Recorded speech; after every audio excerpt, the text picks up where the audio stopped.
Buenos días. Hoy vamos a hablar de Robert Capa, un fotógrafo pues de origen húngaro, nacido en Hungría y que tuvo una vida breve pero muy intensa. Hizo de todo y además fue un personaje muy inquieto. Yo me pregunto qué hubiera sido de la obra de este hombre si hubiera cumplido esa tesis en la que estoy trabajando sobre la longevidad de los fotógrafos, de los buenos fotógrafos. Entonces, este hombre que hizo de todo, viajó por todo el mundo y desde muy joven empezó a hacer muchas cosas y sin embargo murió joven. Y dejó un legado, pues ciertamente que marcó un antes y un después en la fotografía de guerra, en sus reportajes bélicos que fueron enseñanzas para generaciones de fotógrafos posteriores y que además participó en la fundación de la agencia Magnum, tan renombrada, famosa y conocida hoy en día, y que constituyó precisamente un primer paso en la lucha por la defensa de los derechos de la obra de los fotógrafos de una forma autónoma y pues en la línea de la que hemos visto en esa pugna entre los derechos de las editoriales de las ediciones de hoy en día y las propias fotografías que defiende el autor, ¿no? Aquí vemos a Robert Capa con su casco y sus prismáticos en supongo una campaña bélica, dirigiéndose pues al frente a algún escenario de combate o de batalla para hacer fotografías. Y bueno, él decía, la guerra es como una mujer que envejece cada vez más peligrosa y menos fotogénica. Bueno, lo mismo puede decirse de los hombres, creo yo, ¿no? Eh, Hasta tal punto esta máxima se cumplió que en su caso llegó a morir en, pues en plena acción, por así decirlo. Quizás en uno de los escenarios de menor riesgo de los que había estado en larga trayectoria, pero bueno, halló la muerte en el frente de batalla. Alguna cronología sobre sus aportaciones, sobre su vida. Él verdaderamente se llama Erno Andrei Friedman, nacido en 1913 en Budapest. Budapest separada por el Danubio, Buda y Pest son dos barrios que se separan la ciudad y bueno, pues de ahí viene el nombre un poco de la ciudad. Su padre dicen que era intelectual, aristócrata, al que le gustaba jugar a las cartas también, irse pronto del trabajo y tener una vida un tanto divertida y bueno, se lo pasaba bien. Algo que también heredó Capa, al que le gustaba beber, al que le gustaba fumar, al que le gustaba divertirse, que vivió muchas etapas de su vida prácticamente arruinado, sin dinero, pero que tenía mucho ingenio para ganarse la vida. Era un lince, desde luego, en ese aspecto. De ascendencia o de origen judío, aunque no practicante, bueno, en esa turbulenta etapa en la que le tocó vivir, pues tuvo que ir de Hungría a Alemania, a París, volver a Hungría, en fin, ir un tanto huyendo precisamente de esa persecución de los judíos en la época en la que el fascismo y el régimen hitleriano de nazi, bueno, pues inició esa persecución tan turbulenta en la historia de la humanidad. Estudió hebreo, toma contacto con el ambiente comunista, con ideologías de esa corte, lo cual hace que sea detenido en su país, al día siguiente es puesto en libertad y debe ser exiliado huyendo a Berlín, donde empieza a estudiar y a formarse como persona, incluso como escritor también. Le gustaba, era un ávido lector y como interesado en ideas políticas muy en boga en ciertas etapas de su vida y en la época. Bien, estudia en la universidad, aunque sus padres tienen una buena posición económica, tienen una sastrería, pero cuando le fallan los ingresos y deja de llegarle el dinero, pues tiene que ganarse la vida. Y el primer contacto es con un editor, Simon Goodman, director de una agencia que es la agencia Devote, y él empieza a trabajar como estudiante de laboratorio o ayudante, hasta que de una forma más o menos casual, cuando tienen que cubrir un reportaje de Trotsky en Copenhague, en Dinamarca, deciden enviar a Capa, que todavía no es conocido como tal, como Robert Capa, sino como Erno Friedman. Y allí realiza una serie de fotografías de Trotsky que gustan a la edición y a partir de ese momento pues empieza su carrera profesional como reportero, no de fama y prestigio todavía, pero ya profesionalmente digamos que su camino va abriéndose paso en ese mundo. Bueno, el cambio, la reciente llegada de Hitler le hace volver a su país, como hemos dicho, y al final recala nuevamente en Francia o se dirige a París, Algo que marca también su vida y su trayectoria por diversas razones, por las personas a las que conoce, incluso por la relación sentimental que ahora veremos que establece con una mujer importante en su vida. Bueno, Gerda Taro, o Gerda Taro, no sé cómo se pronuncia en este caso, la verdad es que me vais a perdonar. Allí se relaciona con Cartier-Bresson, con David Seymour, Giselle Freund, André Kertész, Hans Namuth y especialmente con esta mujer a la que le unen una relación sentimental cuyo verdadero nombre era Gerda Pororil, parece que era pelirroja, de ojos verdes, una mujer guapa, una mujer inteligente, una mujer muy viva y muy despierta, y formó un binomio perfecto, tanto en lo relativo a esa relación sentimental que les unió como desde el punto de vista profesional. Él le enseña además a ella pues sus conocimientos sobre fotografía, algo que había empezado ya en su país natal, después desarrolla en Alemania y que continúa en Francia. Incluso André Kertész fue una persona muy importante en este sentido. Kertész era un fotógrafo también procedente de Hungría que ya se defendía en la cultura parisina y en los ambientes fotográficos y era un personaje de cierto prestigio. Le enseñó mucho, incluso le prestó dinero y fue casi como un hijo adoptado para Kertész. Con lo cual, cuando conozcamos o si conocéis un poco o indagamos sobre la obra de Kertész, veremos lo importante que es en la evolución de muchos fotógrafos y las enseñanzas que tuvo que transmitir a capa debieron ser extraordinarias. Yo, un fotógrafo Kertész que me gusta mucho, desde luego fue todo un privilegio y un lujo estar aprendiendo y compartiendo esas vivencias y esos momentos con André Kertész.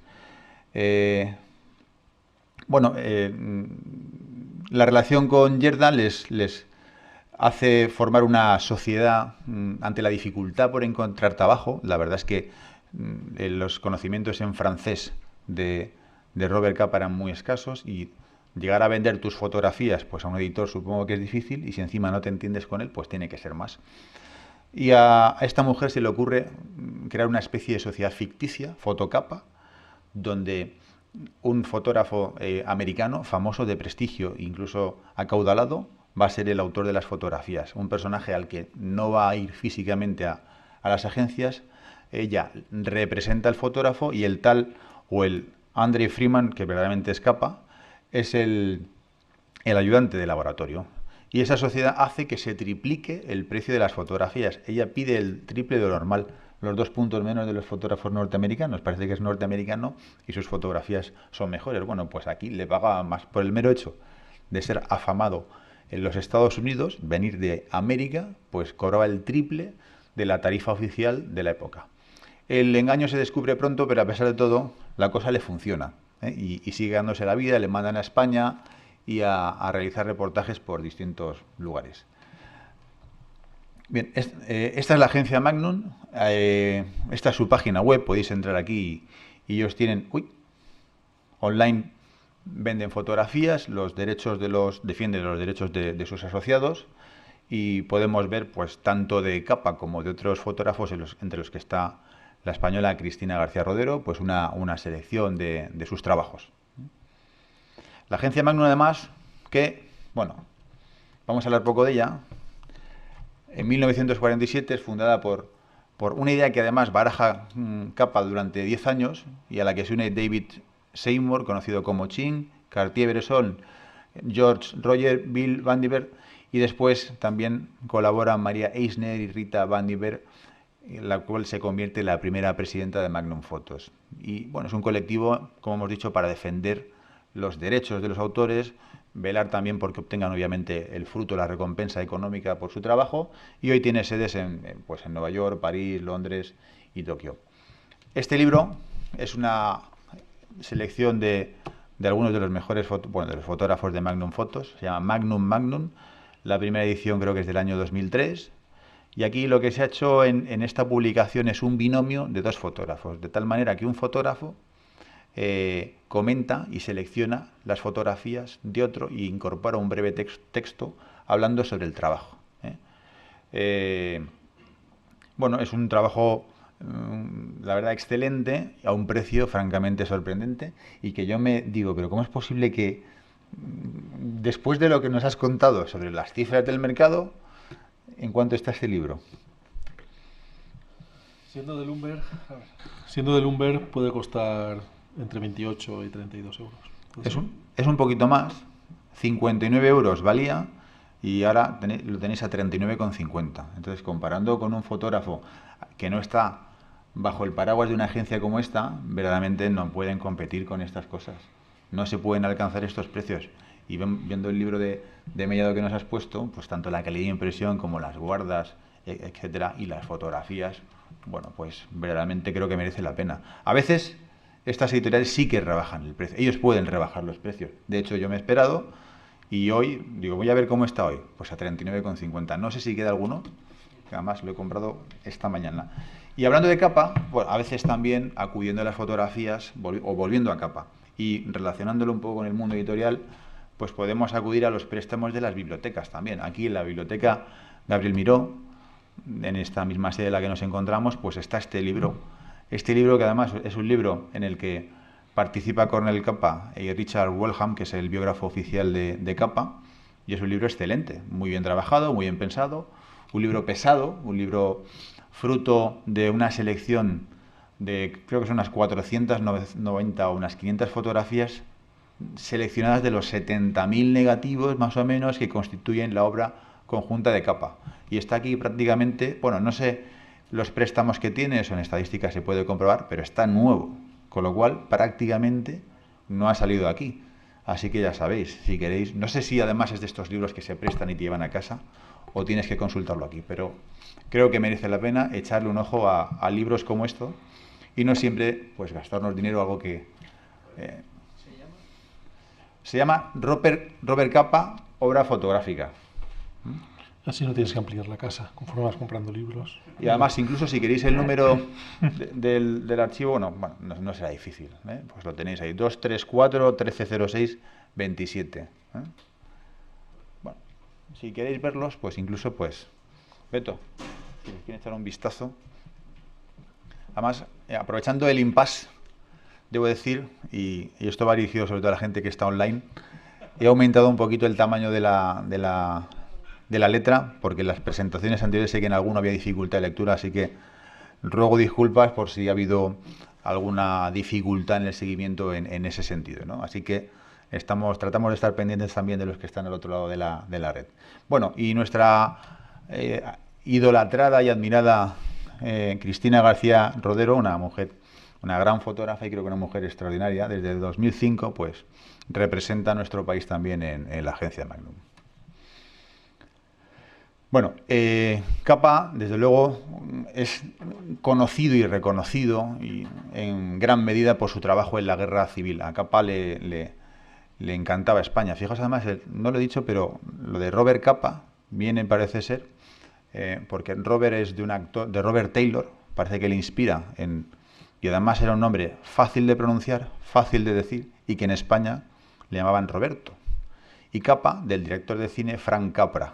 Con lo cual parece que el origen de ese seudónimo, de ese nombre que se inventa para vender agencias y luego cuando empieza a ser conocido como tal ya decide y tiene que mantener el nombre. Bueno, aquí vemos una madre con su bebé escuchando un discurso político en Badajoz, algunas fotos que nos recuerdan, si comparamos esto en 1936 con las fotos de Dorothy Lance en la Farm Security Administration, decimos, pues no nos parecemos más de lo que pensamos. Y ellos también vivieron situaciones, o aquí, como las que no hay tanta diferencia, incluso en la fotografía. ¿Por qué es tan buena aquella y esta, la de la madre migrante? A lo mejor esta es menos conocida. Bueno, debo decir, y hago aquí otro inciso, que también es verdad, aunque luego lo veremos cuando hablemos de la foto del miliciano, que vamos a hablar de ella, que detrás de Robert Capa está la agencia Magnum también, y el ICP, que es el Centro International Center of Photography de Nueva York, que se fundó por su hermano, que ya se han preocupado ellos de prestigiar a Capa y darle fama y hacerle conocer. O sea que hay una gran labor de marketing detrás también. Hay otros fotógrafos muy buenos, tan buenos seguramente, pero que no son tan conocidos ni han tenido esa mochila detrás que les ayudó. Bueno, los cuadernos de guerra de España en 1936, en España pues la situación empieza a ser insostenible, se desata la guerra civil, las protestas ciudadanas y empiezan a realizar reportajes en Barcelona. Madrid es el bautismo de fuego, sus primeras experiencias verdaderamente importantes, donde las tropas resisten los combatientes durante 3 años el asedio, y bueno, los combates se prolongan. Madrid, Aragón, Córdoba, el Frente del Segre, Teruel, Córdoba. Bien. En la revista Bu, por medio de su director, pues publica esos cuadernos de guerra con fotografías de Capa, muchas veces de Gerda Tarot y también de David Seymour. Hay que decir además que Capa y su pareja muchas veces compartían también la cámara fotográfica y se la intercambiaban, hasta el punto que es difícil en ocasiones atribuir la autoría de algunas fotografías a uno u otro autor. Bueno, el hallazgo de estos cuadernos en 1987 permite su exhibición en España, y además era meticuloso, ordenaba los trabajos, anotaba, oye, esto es más fácil con la tecnología digital, pero él tomaba nota de cuándo, dónde, cómo, en definitiva de unos datos que aportaban un plus adicional. De alguna manera Capa se convierte también en un ensayista. Cuando hablamos de Eugene Smith, vimos que trataba la fotografía, era el padre del ensayo fotográfico. Capa lo es en alguna medida del fotoreportaje, y especialmente del fotoreportaje bélico. Debemos pensar que la contribución de la cámara Leica de 35 milímetros y la aparición de los carretes de fotografías con la posibilidad de hacer 36 disparos permitía hacer secuencias completas, algo que antes era imposible. De tal manera que se obtenía una secuencia incluso casi cinematográfica y permitía abordar los trabajos desde otro punto de vista, y eso va cambiando con algunos fotógrafos en los que desde luego Capa es un pionero.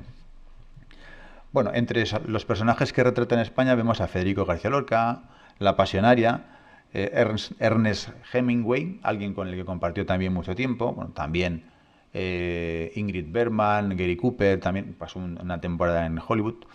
Hasta tal punto, en alguna etapa le fue mal en su vida como fotógrafo, que pensó, escribiéndole a su madre, dijo, voy a tener que dedicarme al cine, voy a probar en el mundo del cine. Pero cuando estuvo en Hollywood, pues se desilusionó y su experiencia cinematográfica no fue muy halagüeña, ¿no? Y salió un poco desencantado. Bien, vamos a seguir. Estas son algunas de sus fotografías de guerra. Madrid 1936, Barcelona 1936. Debo decir que las fotos que circulan también por la red muchas veces no son buenas. De hecho, no es aconsejable muchas veces emitir un juicio sobre fotografías hasta que uno no ve, o creo que nunca, el original, ¿no? Hay que ser muy cauteloso en ese sentido. Y al ver algunas de estas fotos aquí, luego las ves en ese libro, y el juicio cambia, ¿no? Porque sin duda es importante contar con la copia. Barcelona también, en 1936. Esta es una foto de una miliciana republicana, donde está sentada leyendo una revista. El contraste choca mucho. En plena... Fijaos que él se recrea no tanto ya en la desolación, en la crueldad de la guerra, que también, pero sus fotos no tienen solo fotos de muertos, de cadáveres, de sangre, sino de las gentes, de la vida, que ocurre entre esos periodos muchas veces de horas interminables de esperas a que se produzca algún desenlace o la batalla, o a que alguien muera por el disparo de un francotirador. Él ve niños jugando, como hemos visto, ve gente leyendo el periódico, ve soldados jugando a las cartas o preparándose la comida o comiendo una hogaza de pan. En fin, se fija en otras cosas, no solo en escenas crueles y lastimeras. Bueno, la Segunda Guerra Mundial, aquí vemos, es curioso porque además sus ideales y sus ideas un tanto comunistas parece que no casan mucho con la sociedad norteamericana de la época y la persecución de las cazas de brujas. Sin embargo, aquí le vemos a punto de embarcar en un avión del ejército norteamericano en una campaña para lanzarse con un paracaídas. Es decir, trabajó también y se embarcó en barcos y en aviones del ejército norteamericano y trabajó como reportero. Algo que resulta un tanto curioso. Bueno, estuvo en China. Debemos decir además que su vida cambia en cierto momento cuando Gerda Tarot muere arrollada por un tanque en Teruel en una ofensiva. Pues le pasa por encima, se sube en el estribo del coche de un general, creo que se cae al suelo, pasa un tanque, la arrolla y la destroza. Y entonces el desolado no puede volver a España en ese momento, acepta un encargo en China, ya está muy quemado con la fotografía de guerra. Él no quería verdaderamente ir a China, está en China, viaja a Indonesia, y bueno, en el régimen de Chiang Kai-shek Los censores comunistas también le siguen, viendo qué hace, dónde, con quién está, qué tipo de fotografías hace. Bueno, otra etapa muy importante, bueno, y algo por lo que es mundialmente conocido, son por sus fotografías del desembarco en Normandía, en la conocida enclave como en la playa de Omaha, el día D, en 1944, con dos cámaras, lleva dos cámaras Contax y una Rolleiflex con objetivos de 50 milímetros y consigue, fijaos, a mí una película que me gusta creo que lo bien que refleja y transmite lo que siente un soldado, que es de Steven Spielberg, salvar al soldado Ryan. Las escenas, a mí me parece que las escenas bélicas de la playa es de lo mejor que yo he visto en mi vida en fotografía de cine, porque parece que estás allí. Y cuando he leído algo sobre los reportajes de capa, me meto en esa película y parece que te sientes ahí viendo sus fotos, te trasladas a ese escenario y te hace pensar las dificultades para obtener esas fotografías. Hizo 106, yo no sé ni cómo pudo. Desafortunadamente, un error en el laboratorio, en el revelado, con la temperatura de secado, pues arruinó de esas 106 la mayoría, conservándose tan solo 11 fotografías que fueron publicadas en Life con esa frase que las acompañaba, una secuencia ligeramente desenfocada, slightly out of focus, que a la postre le sirvió también para después utilizar esa frase en una autobiografía.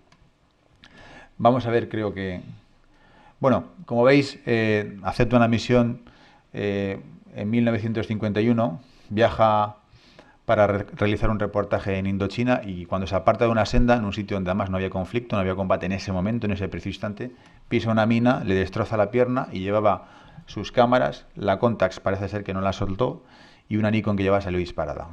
Él fue trasladado al hospital a unos 5 kilómetros de distancia y finalmente falleció. De ahí, como dice la conocida frase, bueno, la dejo para el final. El desembarco en Normandía, el día D, el 6 de junio de 1944. Esta es una foto, bueno, la foto de la derecha no es muy buena, pero para que veáis más o menos cómo está. Este es el Centro Internacional de Fotografía, el International Center of Photography de Nueva York, y en la portada tiene esa foto de capa a gran tamaño, precisamente del desembarco en Normandía. No creo que la cambien, yo creo que está ahí de forma permanente y perpetua, ¿no? Bueno, y aquí vemos algunas fotos de esa secuencia. Esta está tirada con la Rolleiflex. Mientras están desembarcando, él pasó varios días en un barco. Tiene fotos también pues con los oficiales en el gimnasio, jugando o a las cartas, pasando el tiempo, preparando con mapas la estrategia militar y visionando, ojeando los mapas. Y esto es antes de desembarcar. Si me dejáis el libro un momento, ese, sí. Hay una cita aquí muy interesante en este libro. A propósito de lo que él vive, de las sensaciones en ese desembarco. Y la fotografía creo que no es solo ver las fotos, hay que el nivel contextual, el contexto en el que se produce, el nivel morfológico, muchas cosas, ¿no? Es más, no solo ver la imagen. Y esto creo que ilustra mucho, o acompaña también a las fotografías y es muy edificante, ¿no? Terminé las fotos y sentía el mar helado de los pantalones. Con poca convicción intenté alejarme de mi poste de acero, pero las balas me hacían retroceder una y otra vez. Delante de mí, a 50 metros, uno de nuestros tanques anfibios, medio quemado, sobresalía del agua, ofreciéndome mi siguiente refugio. Entre cuerpos flotantes, logré llegar hasta él. Me detuve para hacer algunas fotos más y cogí fuerzas para saltar a la playa. La inclinación de la playa nos protegía algo, siempre que estuviésemos tumbados, de las balas de las ametralladoras y los rifles, pero la marea nos empujaba hacia las alambradas desde donde tiroteaban abiertamente. Saqué mi segunda cámara Contax y empecé a hacer fotos y levantar la cabeza.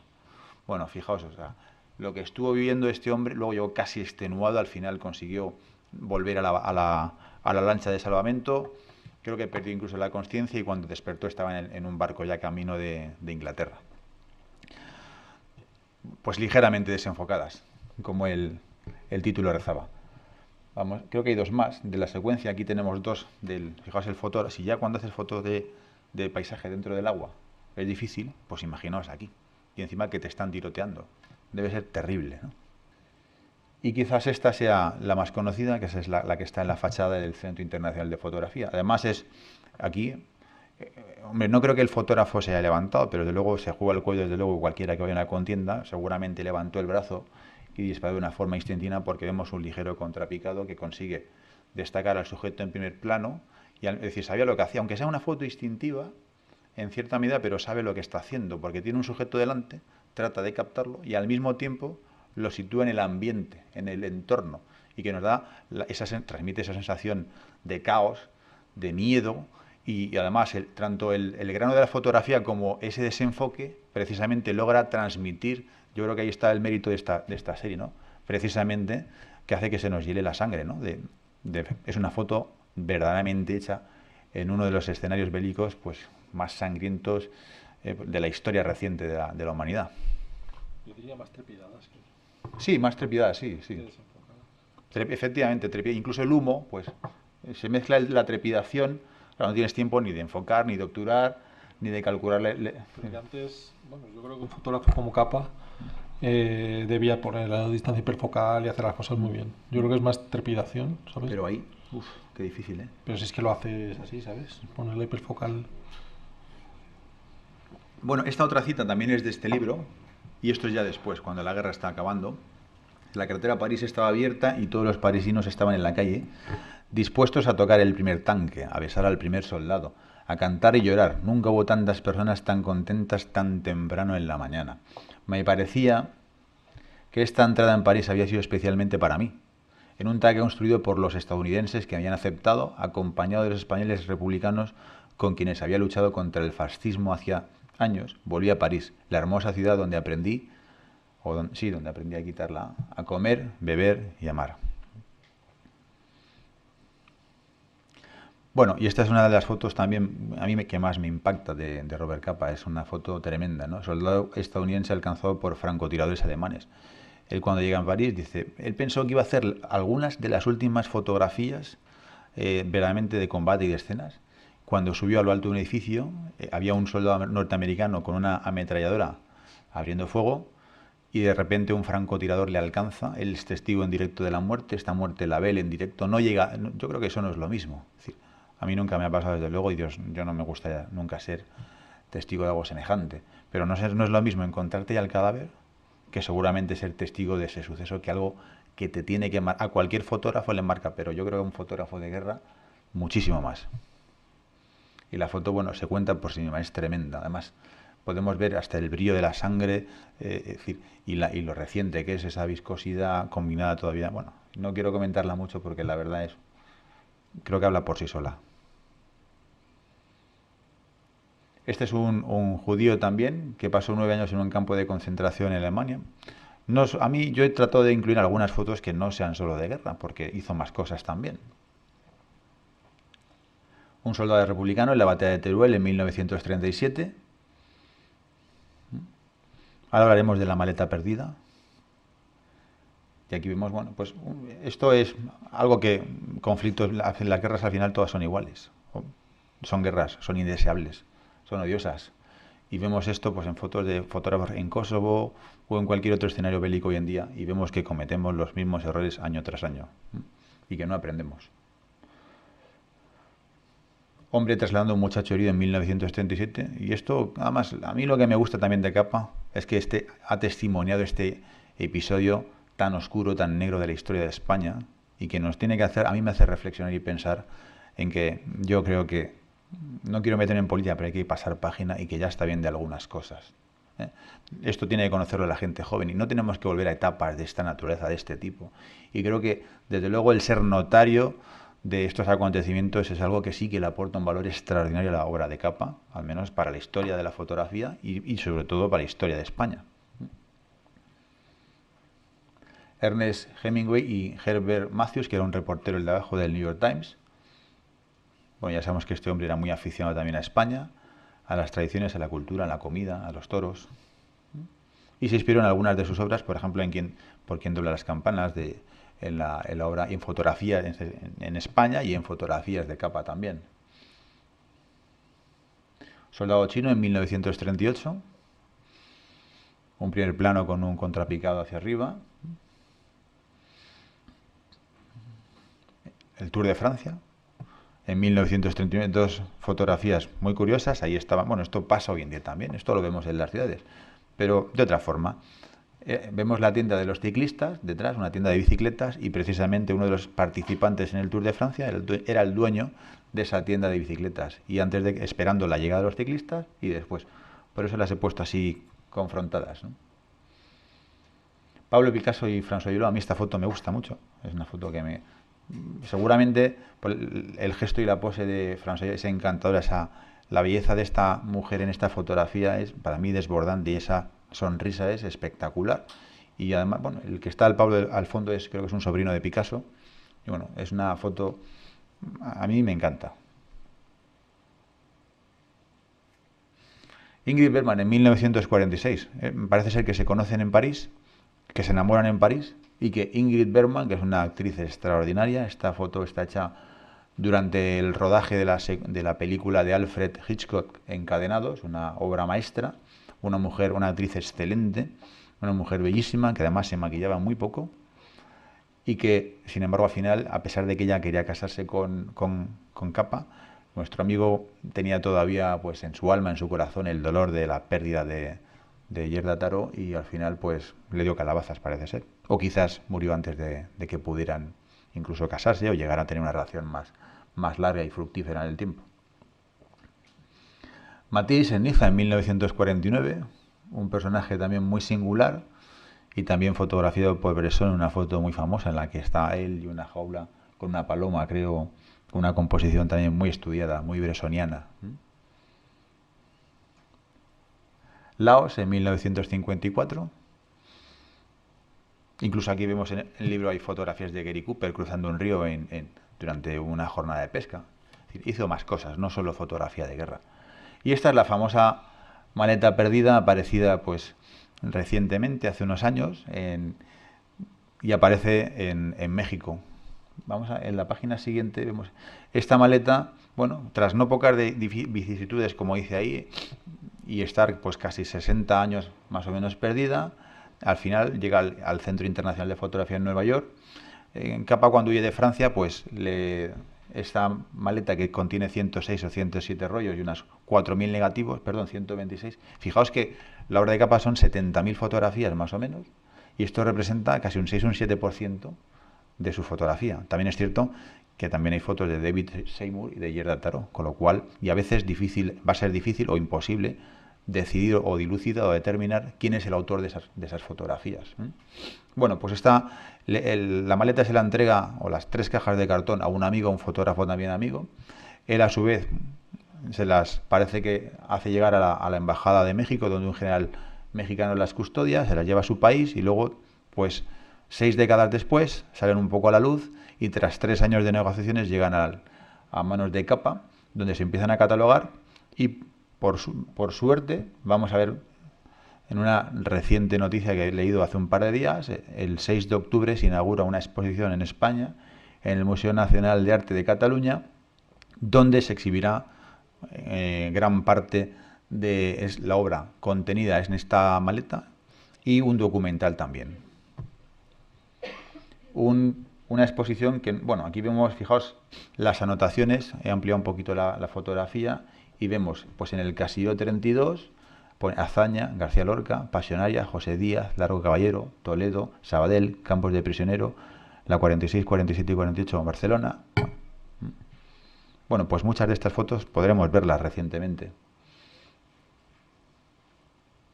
La letra es difícil, no, con la calidad del archivo no me atrevo a inventarme cosas, a decir que, y además con su escritura, bueno, pues, y además está escrito en francés, y en castellano. En francés y en castellano, ¿verdad? Campo de prisioneros. Campo de prisioneros, ¿verdad? Sería curioso ver este hombre que hablaba hebreo, húngaro, francés, chapurrear también el español, supongo, y luego con los americanos se aprendió algo de inglés, o sea que todo un personaje. Esta es la portada de la exhibición, que podéis verla todavía en la web de exhibiciones pasadas, creo que fue en enero, en el Centro Internacional de Fotografía de Nueva York, y aquí la veremos, parece ser que, según he leído yo, en mejores condiciones porque el espacio museístico es más grande, con lo cual podrá visionarse desde un punto de vista del visionado de la obra con una calidad excepcional, ¿no? Habrá que verla. El 6 de octubre, el mes que viene. Sí, sí, yo Todo esto viendo la vida de Capa estaba como muy medido, ¿eh? ¿No? ¿A qué te refieres? La jugada, esta final. No sé. Ah, sí, es verdad. Es que, bueno, de hecho, ahora veremos lo del miliciano. Todo muy medido, todo, desde luego. Parece que hay, que hay muchas cosas que están orquestadas y que hay una estrategia en torno a Capa. Eh, Es decir, que cuidaron mucho el marketing, cuidaron muchísimo. todo mucho y parece que esto sea como Ahora. una traca final, ¿no? Es decir, ahora aparece una maleta. Sí. Que seguro que la tenían ahí, Claro. no sé, como custodiando con el reloj en la mano. Oye, que llega el día que dijo que... Y yo creo que no ha acabado. No ha acabado. Es Porque posible. además, Richard Wellham, que es su biógrafo, muere recientemente y su hermano ha muerto recientemente. Entonces, seguramente habrá más sorpresas. Nos encontraremos con más sorpresas. Y ahora podemos a lo mejor desvelar alguna. Bueno, no sé yo ningún truco ni nada. No tengo una varita mágica. Bueno, la muerte, al desvelar alguna, digo alguna sorpresa para alguno que no conozca un poco la historia de la fotografía tan famosa de la muerte de un miliciano. Recuerdo que cuando nos fuimos a la última sesión hablábamos sobre la autenticidad o no de esta fotografía. Bueno, aquí vemos una fotografía de la secuencia. Aquí hay una secuencia casi cinematográfica y que aporta esa posibilidad de que fuese una escenificación genial, magistral del extraordinario Capa. Vamos a pasar a la siguiente. Bueno, en el país podéis ver una exposición ya que hubo, la serie de la secuencia completa de las fotografías del miliciano. En la siguiente página, perdón, aquí lo vemos un poquito más ampliado, perdonad que no tenga esto con más calidad, pero es lo que hay. Espero verlo en Barcelona en mejores condiciones. Y vemos algunas de esas fotografías. Bien, pues para que podamos instruirnos un poquito más y cada uno saque sus propias conclusiones sobre la autenticidad de esta famosa fotografía, podéis leer el artículo de Proving that Robert Capa Fallen Soldier is Authentic, de su biógrafo de Richard Wellham en 2003. Yo no he conseguido leer el artículo en español, pero bueno, en inglés lo tenéis en ese enlace que he puesto ahí, que bueno, nuestros amigos de internet ya podrán capturarlos y la diapositiva está ahí un momento y vosotros lo veréis en el PDF después. Bueno, de todas maneras, es sencillo. Si lo tecleáis en Google, fácilmente se encuentra. Y esta es la versión que defiende la autenticidad de la fotografía. Es más, bueno, al pobre Federico Borrell lo han matado y resucitado varias veces a lo largo de su historia. Y incluso Wellham dice aquí, por fin la polémica después de 75 años queda cerrada. Pues no es verdad, este libro es de 2001. Pues no ha quedado cerrada. Pasamos a la siguiente. Esta es el famoso miliciano, parece que está hecha en Cerro Muriano. En la parte inferior de la derecha, bueno, no sé si el láser, aquí. Eso parece ser que esta loma de aquí tiene un nombre que, bueno, ha sido identificada. Y esto parece que se corresponde con un campo de tiro. En algunos, Richard Wellham, por ejemplo, dice que esta mano que vemos izquierda que está debajo del pantalón, mientras la postura desde luego es antinatural y vemos que no tiene ningún disparo aparentemente, ni manchas de sangre en la camisa.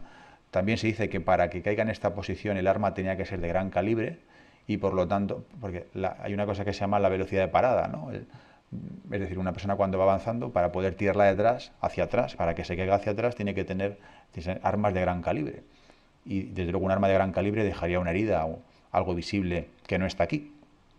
Y lo que os decía de los dedos, de esta mano, bueno, algunos forenses dicen que los dedos están así como engarrotados. Cuando nos caemos al suelo, instintivamente abrimos las manos para protegernos en la caída. Bueno, eso es una de los argumentos que se esgrimen en favor de la autenticidad de la fotografía. La foto, la versión oficial, el cronista oficial, dice que está hecha a las 5:30 de la tarde.